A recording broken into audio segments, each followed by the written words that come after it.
Welcome to Kenton Teaches. Enjoy the video. In this video, I will show you how to make beef Ularthiyathu Kerala style, an easy method for a delicious dish. First, cut 1 kilogram of beef into small pieces. Marinate it with 1 tablespoon of ginger garlic paste, 1 teaspoon of turmeric powder, 2 tablespoons of chili powder, and salt. Pressure cook this mixture for about 5 to 7 whistles, ensuring the beef is about 3/4 cooked and tender. This initial step is crucial for infusing deep flavors. Next, let's build our aromatic base. In a large pan, heat 3 tablespoons of coconut oil.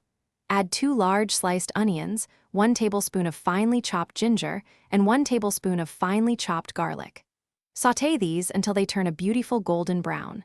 Then, toss in a few sprigs of fresh curry leaves and 2 slit green chilies.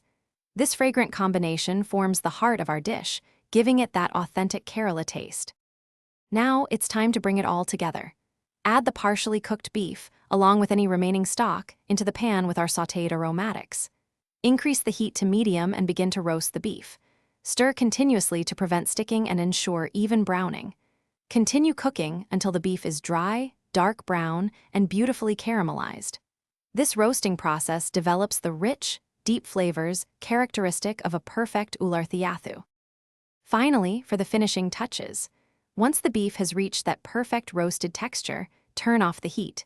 Garnish generously with a handful of fresh curry leaves and a drizzle of 1 tablespoon of virgin coconut oil. This adds a wonderful aroma and shine. Serve your delicious Kerala-style beef Ularthiyathu hot with steamed rice, soft appam, or flaky paratha. Enjoy this flavorful and satisfying meal with your loved ones. Thanks for watching. Please subscribe if this video was helpful.